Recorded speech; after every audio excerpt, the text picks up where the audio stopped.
over sea. The Romans, the Arabs, the Portuguese, the British, they've all been here, each with their own stories. Stories of ambition and avarice, of journeys made and to be made, of fair winds and furtherance.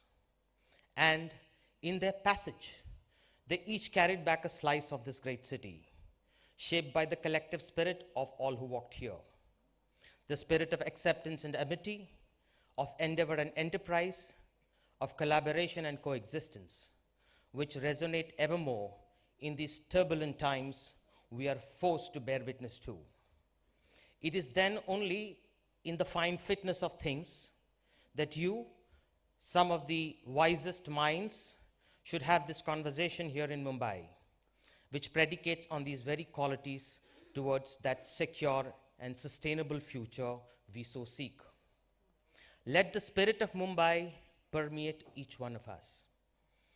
Over the next 2 days, as we reimagine our means and methods towards an abundant and prosperous future for all, I invite you to re-engender that indomitable spirit. I would be remiss if I did not extend a special gesture to the many young and eager in attendance today, for they are the inheritors of the legacy we will leave, and upon them, therefore, lies the onerous responsibility to conjoin our kind, enlivening the true spirit of our being, one family, one earth, one future, Vasudhaiva Kutumbakam. I wish you each an excellent conference and meaningful outcomes. Thank you.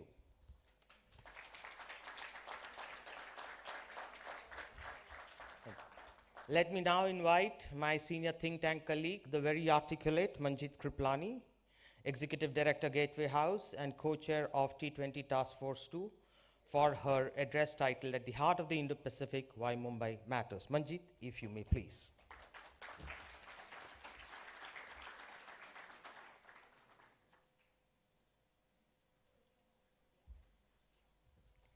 Thank you, Jaipal.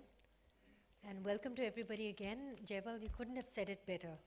You expressed Mumbai exactly the way it is for a long time. So I'm going to follow in your footsteps and just reintroduce myself. Manjit Kriplani, good evening and welcome to Mumbai. Samir, Ambassador Chinoy in particular, and all the distinguished diplomats, think tank people, and our young people. I'm the Executive Director of Gateway House. We're a foreign policy think tank in Mumbai. I bring you greetings from the heart of India's financial and commercial capital and welcome you most warmly to our port city on the Arabian Sea. Why does Mumbai matter, and why specifically does it matter to the Indo-Pacific? Samir set me a task to ask, at the heart of the Indo-Pacific, why does Mumbai matter? The Indo-Pacific framework stands for two central concepts: maritime security and economic development. Both these intersect here in Mumbai. When Gateway House was started in 2009, it was based on the premise that when you look out of the window in Delhi, you see North Block and South Block. When you look out of the window in Mumbai, you see the Gateway of India, the Arabian Sea, the Indian Ocean, the vast trade that took place over centuries through favorable monsoon breezes. You see the Reserve Bank of India, and you see the Bombay Stock Exchange, the oldest exchange in Asia.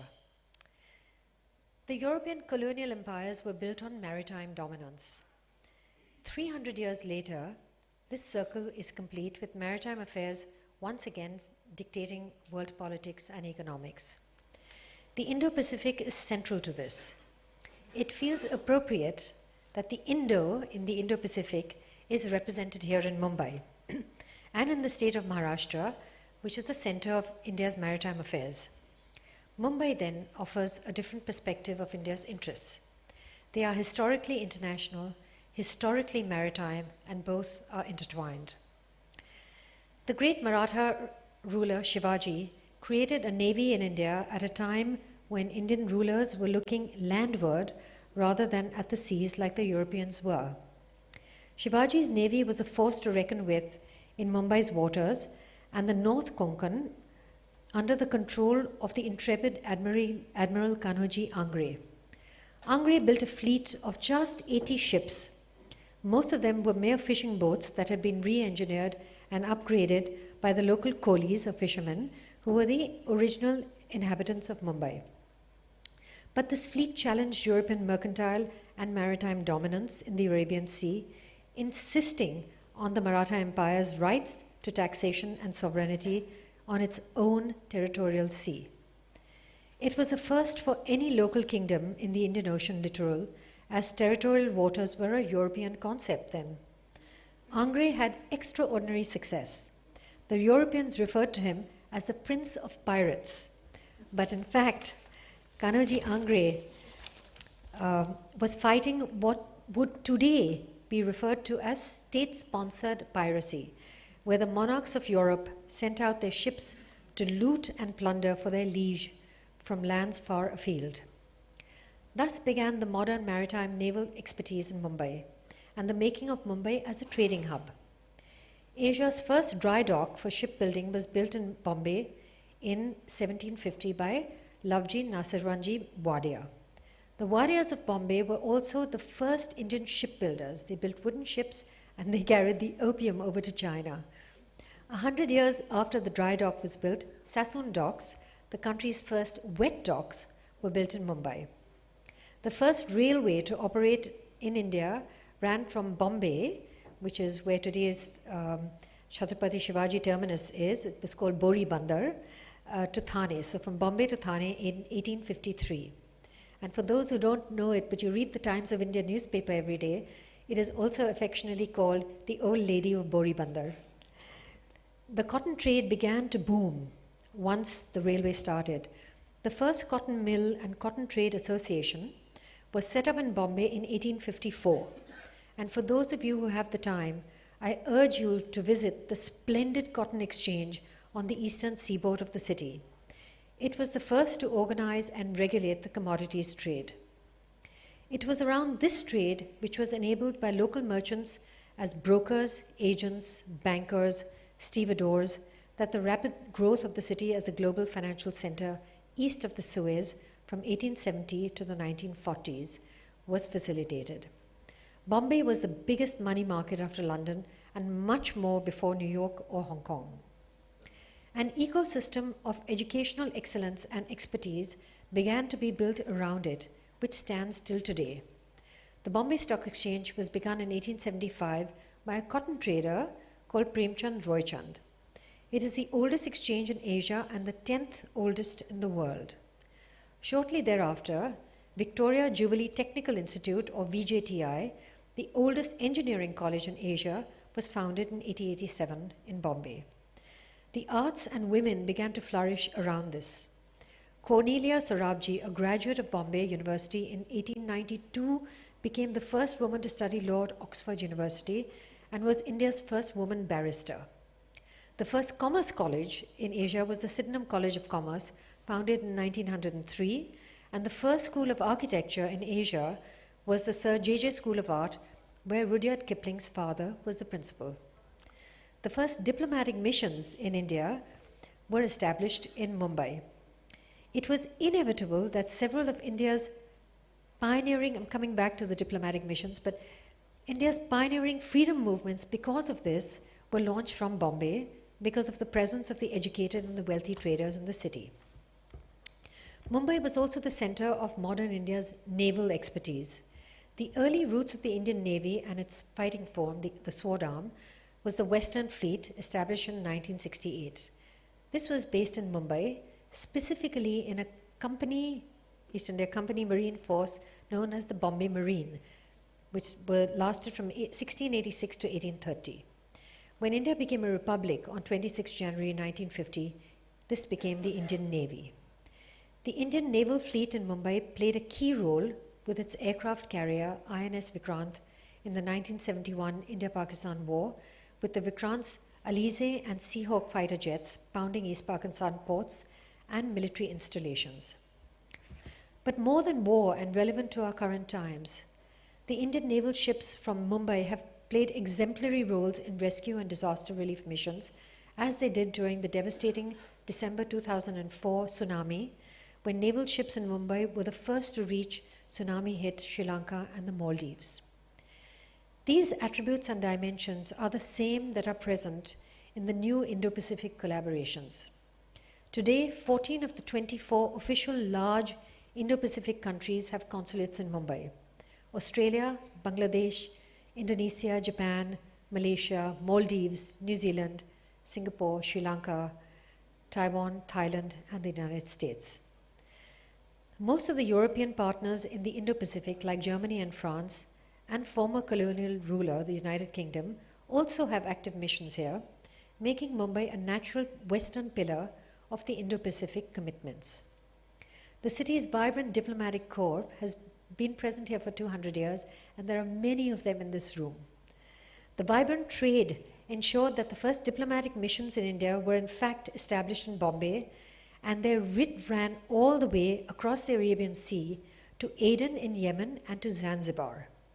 Even today, many of the nearly 50 missions here are still larger than their embassies. The earliest Indo-Pacific countries to open their account in Bombay was Siam, now Thailand, and the United States. That was 1838, was the US mission in Bombay. Japan then followed in 1893. They enhanced trading ties.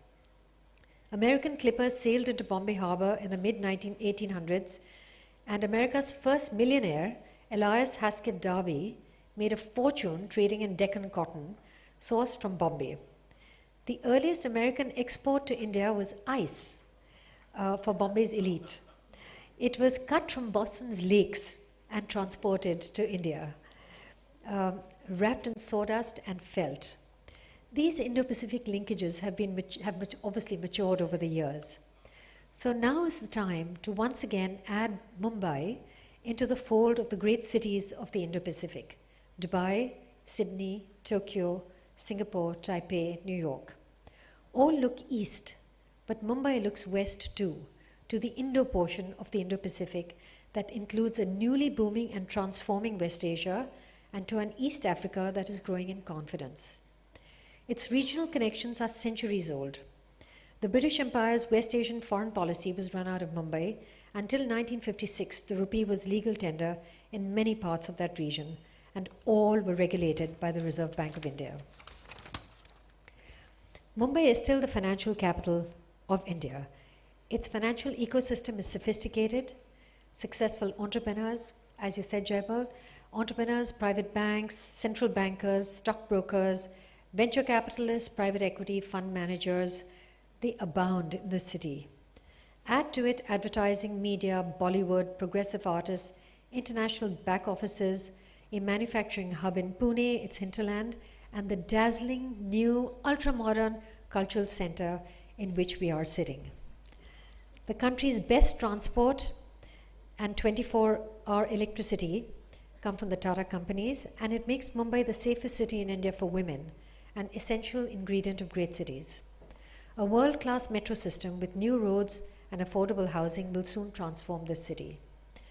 The Reserve Bank of India has managed India's economy well and is among the most well-respected and trusted central banks in Asia. It has been an active player in India's digital revolution, which has created new models of fintech and finance tested at continental scale. I think we have some of the India Stack people here in the audience and as speakers. These can be replicated in other emerging economies, particularly the 14 Pacific Island countries that are otherwise isolated, and this can facilitate digital public goods and commerce for them, which is a big subject of this T20. Multinationals are making India a part of their global supply chain to diversify and de-risk, and Mumbai is headquarters to several of these enterprises. More than 40% of the S&P 500 companies have an office in Mumbai. The city contributes a fourth of India's revenue, and its infrastructure build-out is on in full steam. You can see signs of that all around you in Mumbai. This city has historically been the center of commerce in the Indian Ocean region. It is already regaining the role in the Indo-Pacific region as it becomes more closely integrated. So thank you, and welcome once again.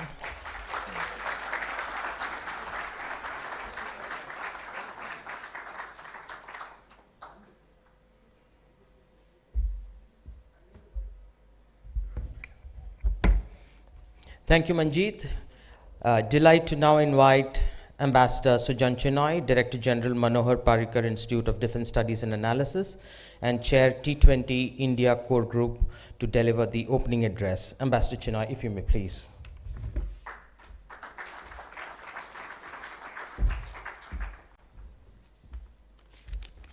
Good evening, ladies and gentlemen. First off, let me candidly admit that it will be a very hard act to follow. The eloquence with which the previous two speakers have addressed the audience this evening, but it shall not be for want of an effort and trying on my part. Let me begin firstly by acknowledging the presence of Dr. Samir Saran, Dr. Jaibal Naduwat, our friend Ms. Manjeet Kripalani, the two distinguished ambassadors who have flown down from Delhi, Her Excellency Ina Krishnamurthy, Ambassador of Indonesia to India, and His Excellency Vincenzo De Luca, Ambassador of Italy to India. I also want to acknowledge in the audience the presence of my good friend Mr.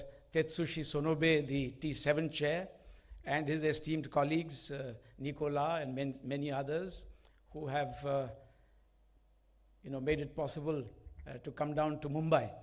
But above all, the young people at the back, who, to my mind, are among the most important part of the audience this evening. You represent the future of India, and I'm so very glad that this evening it's an event of Jan Bhagidari, one which brings the entire Indian family together.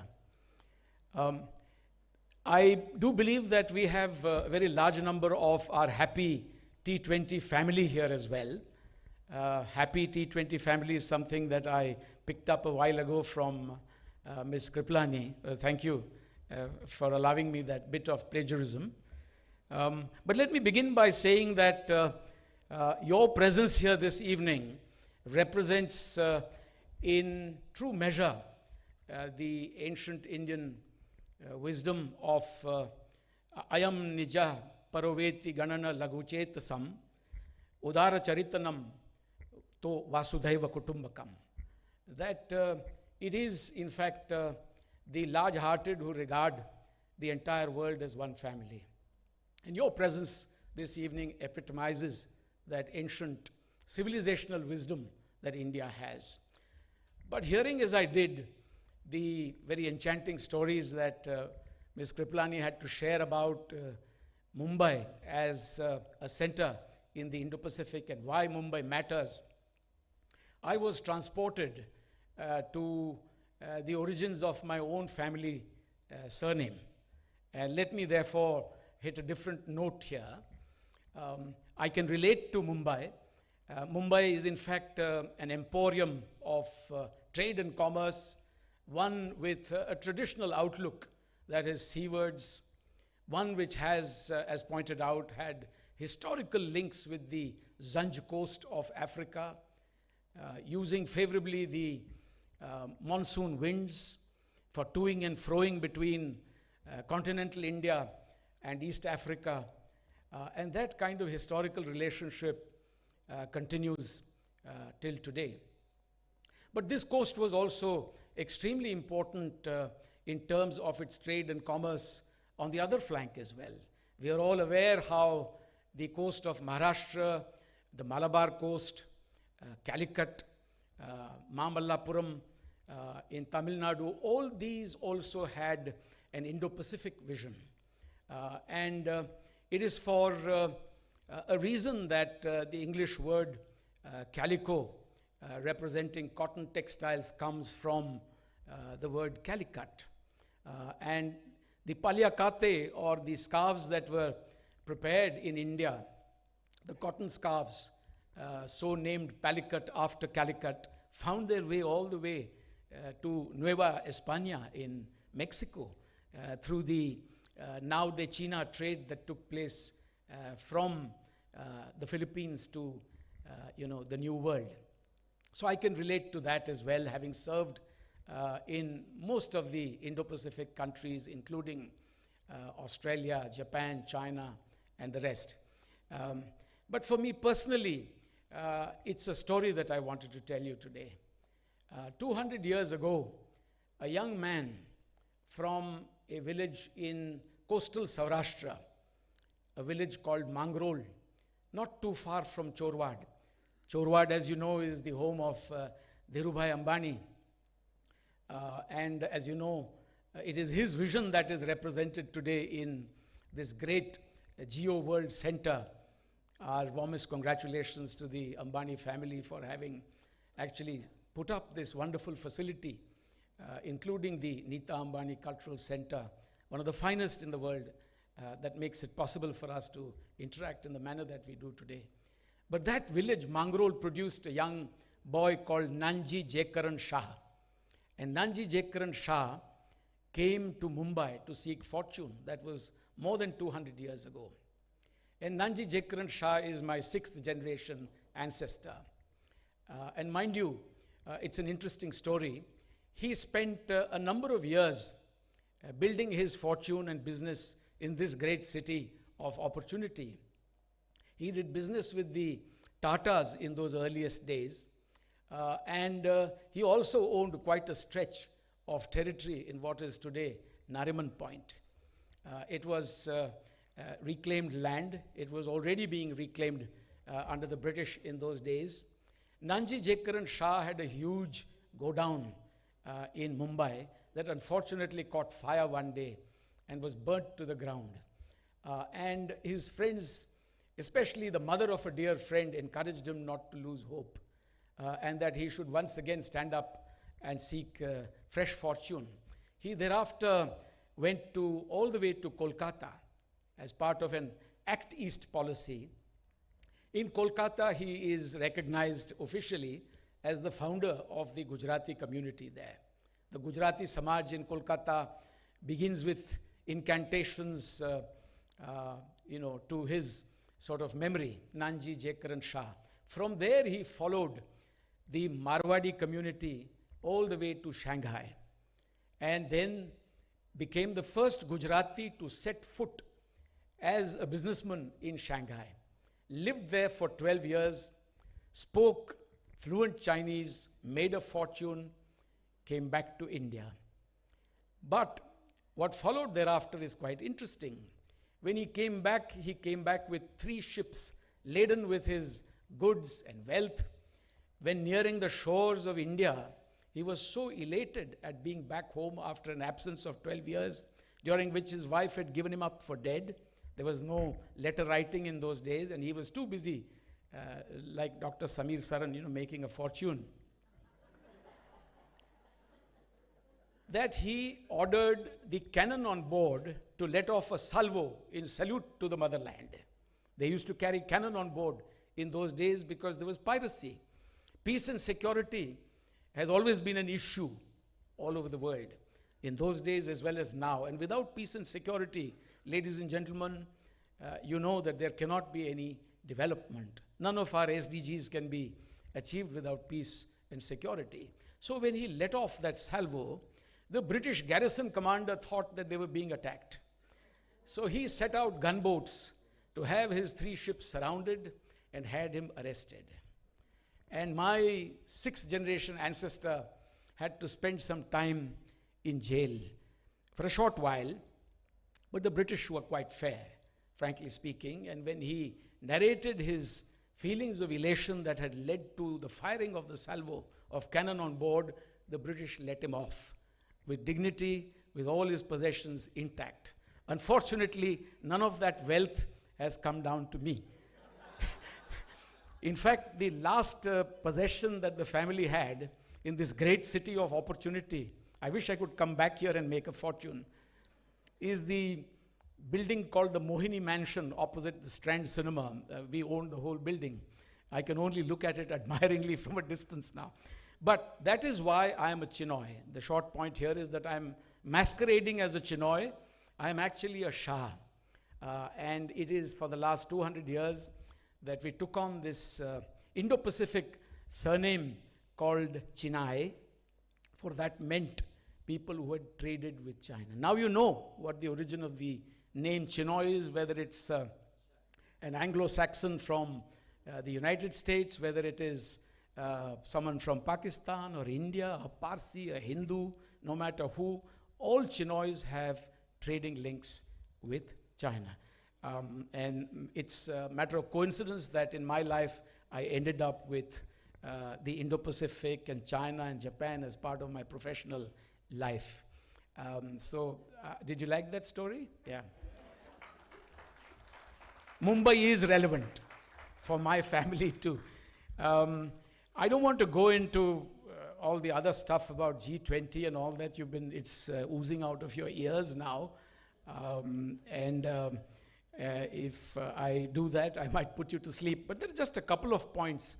I do think that this particular G20 is very different, and it's very important for India, for all of us. And there are two outstanding features that distinguish our G20 presidency from, and no offense to Indonesia. Indonesia had a very successful presidency, but there are two areas which did not find adequate focus in previous G20 presidencies, and they do find the utmost importance in ours. And this is focus on gender equality, which is of particular and growing importance today, and Africa. Again, this vision and outlook towards Africa, the kind of vision that Ms. Kripalani mentioned, the kind of vision that the Prime Minister of India has spoken about. This is something that is unique to the Indian presidency, going beyond the generalities of supporting the global South by particularly focusing on that huge continent that has 54 countries. So we, during this G20 presidency, hope to offer, in a nutshell, a fresh choice to the global community. In an era of polycrisis, of strife, of eroded, emaciated multilateralism, of great power contestation, there is a real threat that the developmental agenda is being steered away, from its rightful place. That greater emphasis is being placed on, other issues, which are no doubt important. But we must understand that the fundamental issues that challenge us today are essentially the great challenges of addressing debt distress, the great challenge of addressing climate challenge, a just and equitable transition, to a green economy. We must also remember that, and for me, as a novice to this field, I feel that the digital world that is now rapidly enveloping us with AI and fundamental transformations, this is something that we have to be wary of. At a time when there is so much of inequality around the world, especially in science and technology, especially the resources for emerging technologies, digital technology offers opportunities but also great risks and challenges. And I fear a world that will very quickly descend into a new kind of digital colonization. I think there is scope here for India to offer its version of an open, digital public infrastructure, the India stack that was referred to. We must help the developing countries of the global South to prepare for this digital challenge as well. In the din today that has overtaken our discourse and conversations, not much attention is being paid to this particular aspect. Of course, there are so many other important issues, and it is hardly the place for me tonight, this evening, to go into any kind of details. I was told, in fact, I was instructed that I must make a few, housekeeping points here, and I will be running a great risk if I did not quickly run through this. I want to congratulate all the task force members for so very ably conducting their work and contributing to the success of the Indian Think20 work and the G20 presidency in general. This month, happy to tell you, we have completed 50 convenings of the T20 across working groups and as a larger collective as well. We have published 18 policy briefs already and are likely to publish over 400 more in the next 60 days. Chairs and co-chairs of the working groups are requested to kindly scan the briefs that the groups have reviewed and see if we could add some suggestions contained there as part of our task force recommendations. We plan to have our recommendations more or less finalized in the next 2 days during the task force breakout sessions. So remember, it's not all play. There's a fair bit of work here as well. You have a wonderful evening ahead of you, but then you must also sing for your supper. So that by the end of this month, we can finalize the communique. By June, we will have hosted outreach events in every continent. And I must say, behind that energy is really the energy that Dr. Samir Saran, the indefatigable Dr. Samir Saran, brings to the work of the T20 as a secretariat. And do please give him a big hand.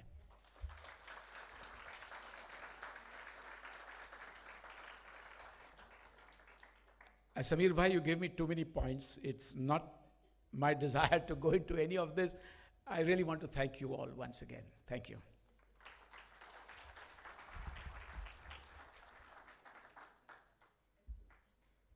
Thank you, Ambassador Chinoy.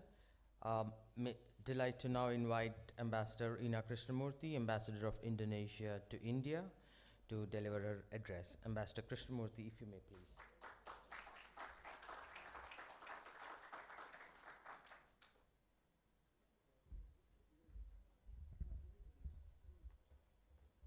Ambassador Chinoy gave a very big shoe to fill in.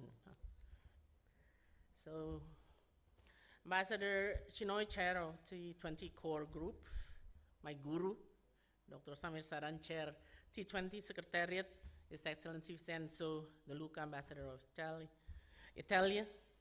Italy, and Madam Manjit Kiprigliani, Executive Director, Gateway House, Excellencies, distinguished guests, friends, good evening. It is truly an honor for me to be here today at the opening plenary of the Think20 Mid-Year Conference with the title G20 Continuity and Cooperation, Navigating Shifting Dynamics. The title of today's event is very pertinent. Let me name a few reasons. First, only a few days ago, WHO declared that the global health emergency of COVID-19 is over, although the virus itself remains a global health threat. Second reason, despite talk of globalization's demise, economic integration via cross-border commerce has shown remarkable resilience through war, famine, and pandemic. World trade growth in 2022 turned out to be in line with the baseline scenario according to WTO, which is 2.4% to 3%. This number is well above its more pessimistic scenario, in which trade would only grow at 0.5%. And Ambassador Chinoy, talking about gender equality, a Citigroup report published in 2022 revealed that increasing female representation in the tech industry could add $2 trillion to global GDP. Yes, the tech industry has traditionally been male-dominated, but women entrepreneurs are making significant strides and changing the game with fresh perspective, innovative ideas. Women-led tech startups are driving change and creating a more diverse and inclusive industry. Talking about gender equality. But on the other hand, Ambassador Chinoy also highlight this, we are also meeting at a very critically challenging time. The world economy is yet to fully recover from the post-pandemic of COVID-19, long-standing challenges, including climate change, poverty, ensuring SDGs attainment, Ambassador Chinoy also mentioned about that, continue to confront us. Multifaceted challenges, including global food, energy, and don't forget, water insecurity, major powers rivalry, conflicts in many parts of the world have exacerbated global economic slowdown. In the midst of these intertwined challenges, the world finds it even more difficult to talk and listen to each other. But it is our fervent belief that the collaboration is the only way forward. As the G20's Ideas Bank, Think20 is a vital platform for the exchange of ideas and expertise, bringing together some of the brightest minds from academia, think tanks, and civil society to explore innovative and workable ideas, and in the end, providing solid and sound policy recommendations to the leaders. Thus, Think20 could and should play a much needed role of an honest broker, a bridge for collaboration in shaping the global discourse and driving progress on key issues. Excellencies, distinguished ladies and gentlemen and friends, allow me for a minute to bring you down to a memory lane of last year's G20. Our presidency begins with the early surge of the pandemic COVID-19. The virus knows no border. As such, joint and inclusive efforts were urgently needed in finding a way out, as well as best possible solutions, because no one knows what is the solution for the global recovery. Our G20 presidency further put emphasis on G20 as a catalyst to global solution, including in strengthening the global partnership with orientation on concrete, tangible, and impactful deliverables. On that note, Indonesia believes that G20 outcomes should not merely be documents and or statements, but more significantly, it needs to produce concrete deliverables that have direct impact to the world at large. In this regard, we managed to agree on 361 concrete projects worth around 283 billion US dollars, and Indonesia and India itself have identified 6 concrete bilateral projects worth almost 5 billion US dollars. G20 Bali Leaders Declaration gives us a proof that the spirit of global collaboration still existed amidst the divergent views on certain global issues. The declaration is a manifestation of optimism that G20 may and can contribute to global recovery despite a very challenging situation. Looking at the future, Indonesia believes that the continuity of agendas in G20 is significant, and in this regard, we commend and congratulate India's presidency for continuing, if not strengthening and deepening, in moving the G20 agenda forward. In particular, continuously voicing out the needs and interests of the developing countries, the emerging economies, and in this particular presidency, Africa. Excellencies, distinguished ladies and gentlemen and friends, now the Think20 baton has been passed to India. Efforts have been made, meetings were conducted, and so far, India's T20 Secretariat, under the able leadership of Dr. Samir Saran, has done a wonderfully excellent job in carrying forward the work of T20 during India's G20 presidency. However, the work is not done yet. Discussions and debates need to be continued and even further enhanced.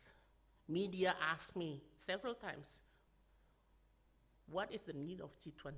G20 give a room, an avenue for dialogue, to encourage every one of us to explore, adopt, and implement policy recommendations developed using Think20 rigorous framework.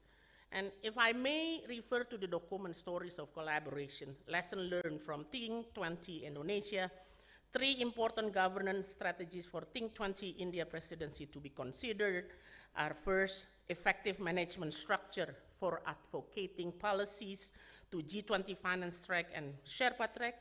Number 2, keeping track of the T20 Communique and policy recommendations. And the last one, developing framework for a more structured and inclusive approach in formulating policy recommendation.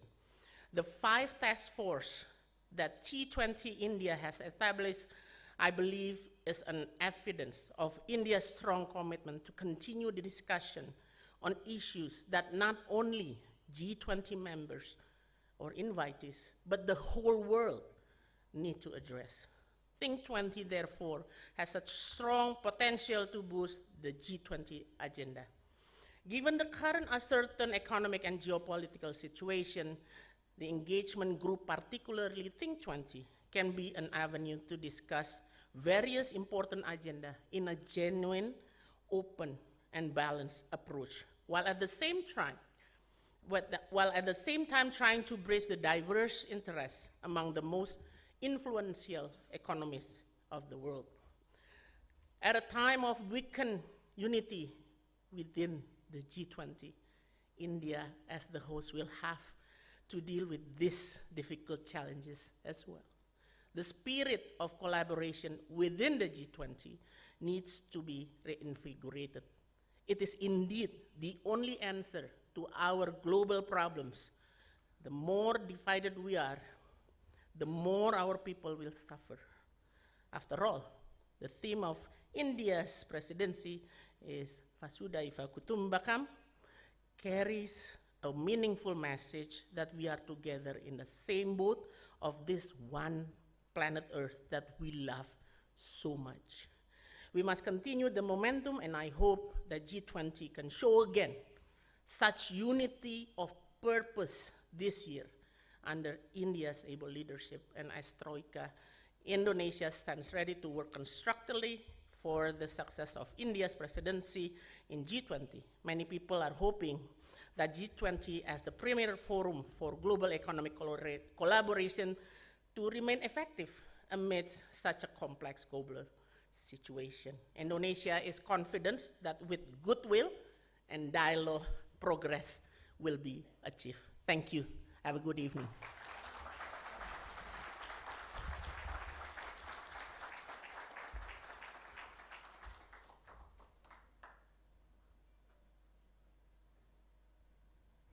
Thank you, Ambassador Krishnamurthy.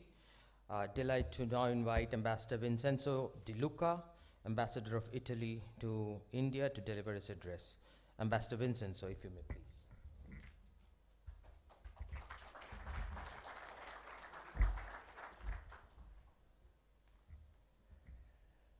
Ambassador Chinoy, dear colleague Ambassador Krishnamurthy, dear friend Samir Saran, Mrs. Kimalani, it's a real pleasure for me to be here in Mumbai and to inaugurate the Indian T20 Mid-Year Conference, which will shape the agenda for the final T20 Summit. The T20 is a critical engagement group that feeds important policy recommendation into the G20 process. The in-depth analysis it provides to decision makers are particularly valuable, especially in these interesting, at the same time challenging times. A lot has been said and written about the international environment we live in. Whether it's a transition period or a new normal, the fact is that some of the assumptions we all took for granted are profoundly challenged. Unpredictability is the only predictable feature of these days, as well as the fact that challenges nowadays are of a global nature. The COVID crisis has showed how much a disruption in one link affects the entire value chain. It was a wake-up call and dramatically highlighted the process of globalization as we knew it. As international trade came to a halt, we realized how dependent we are from one another. The conflict in Ukraine hinted in the same direction, with the spillover on energy and food security and waves of inflation which have reached areas very remote from that where the war is fought.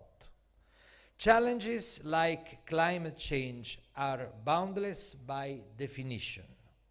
Against this background, it's quite natural to ask which role international cooperation can play to navigate these troubled waters.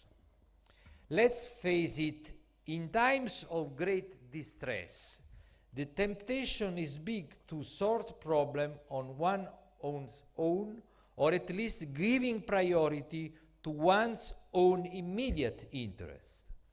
We have seen this at the beginning of the pandemic, when it took us a while to overcome national and regional approach and set up a global response to COVID-19, with initiatives like COVAX and international cooperation in many areas. And the parochial attitude seemed to drive international cooperation also today, we hope. Instead, I believe it's high time to make a case for a multilateralism that goes beyond our cultural comfort zone. Minilaterals and regional organizations are important. These formats may prove useful to start the conversation or to define regional issues. But when it comes to global challenges, new global governance, a larger consensus, and a common effort, this is the today challenge for all of us. Again, think about climate change. Although with different tasks and responsibility, we all have to contribute to the fight. As the impact of the whole humankind will be dreadful in terms of food shortage, extreme weather events, and indirectly new conflicts arising from climate-induced migration and transboundary disputes over scarce resources. The same is true for energy transition, whose urgency has been highlighted by the energy crisis, and for digitalization, whose benefits can be widely shared only through a common effort. Our ability to work together on our common challenges will determine our success, but we can work together effectively only if we play fairly and abide by commonly defined rules. This requires a functioning international order. In my view, but the same ideas have been shared by Prime Minister Meloni in her speech at the Raisina Dialogue at the beginning of March, a functioning international order requires two elements: multilateralism as a mindset, multilateral effective institutions. Multilateralism as a mindset is based on a few principles that cannot be put in question: respect for the sovereignty and territorial integrity of all states, big and small, peaceful approach to dispute settlement. This is the backdrop against which multilateral institutions operate. Sure, the world has changed since the rules of the game were established after World War II. And it's high time, and as underlined also in the G20 Indian presidency, to rediscuss and update the governance and the effectiveness of many multilateral organizations. I believe the G20 can be an ideal format for such discussion. First of all, the G20 is itself a child of the crisis in 2008. It was set up to face an international economic crisis. It proved able to navigate a pandemic during our Italian presidency, and it achieved a common language on one of the most divisive conflicts of our times during the past Indonesian presidency. Moreover, it's a truly global forum encompassing all continents, with more than 20 countries, including the guest this year with a special focus on Africa, as has been said, with different level of economic development and cultural background. Can it remain effective and address common issues? My answer is yes, if it does not refrain from putting difficulties on the table and from searching for innovative approach. I would say that the Italian presidency set a positive example during its period in 2021. Its horizontal goals was exactly that of relaunching multilateralism and strengthening international cooperation at the peak of the pandemic, when retreating behind national interests was the automatic reaction of many countries. It did so by putting emphasis on three priorities: people, planet, prosperity. But if you think also the fil rouge between Italy, Indonesia, recover together, recover stronger, and India, Vasudeva Kutumbakam, we are talking about the destiny of the planet, the destiny of the people, the destiny of our families. So, people, planet, prosperity was our priorities. Recognize that the precondition for prosperity was the eradication of COVID all over the world. The Italian presidency steered the G20 countries towards stronger commitments in the production and distribution of anti-COVID vaccine and cure. At the same time, looking at the longer term, he set the discussion on how to shape a new model of growth, more equitable and inclusive for all the world population and more sustainable for the environment. Many points of the Global South agenda. I wrote an article some days ago on this. The agenda of G20 in Italy and the agenda on Global South. The results achieved were very encouraging, among which the agreement to keep the goal of limiting global warming to 1.5 degrees compared to the pre-industrial levels, the reaffirmation of developed countries' climate finance commitment to jointly mobilize $100 billion per year, the agreement on the implementation of new rules for a more stable and fairer international tax system, the renewed commitment towards the Sustainable Development Goals and the Debt Relief Initiative. What was also relevant was the establishment of new joint formats like Finance Health Task Force, that is also in the agenda today, which helped address the complex challenges of our times through a more effective multidisciplinary approach. It's noteworthy that a number of these priorities, as I told you, have been reconfirmed in the Indonesian presidencies and the Indian presidencies today. To sum up, new times and new challenges call for new approaches. Crises are what we make out of them, and we can surely turn them into opportunities. As always, this will require boldness and vision, innovative approach and solution, keeping in mind that international relations are much richer than just state-to-state relations. Facing crises which stretch over geographies and time, we can and must involve a larger community to look for solutions that may be found out of the box. We must dig deeper in this perma-crisis.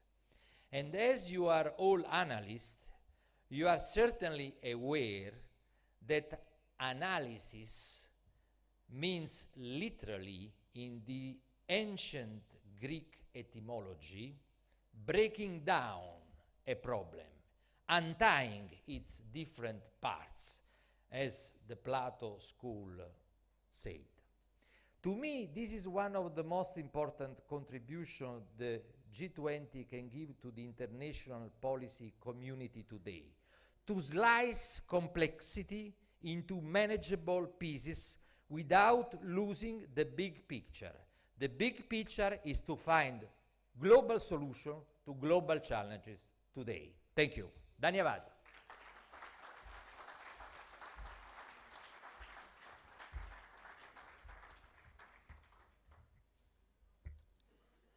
Thank you, Ambassador Vincenzo. Before we proceed further, two important housekeeping announcements. We start at 10 a.m. tomorrow, so I request our young and eager scholars to come by 9:30.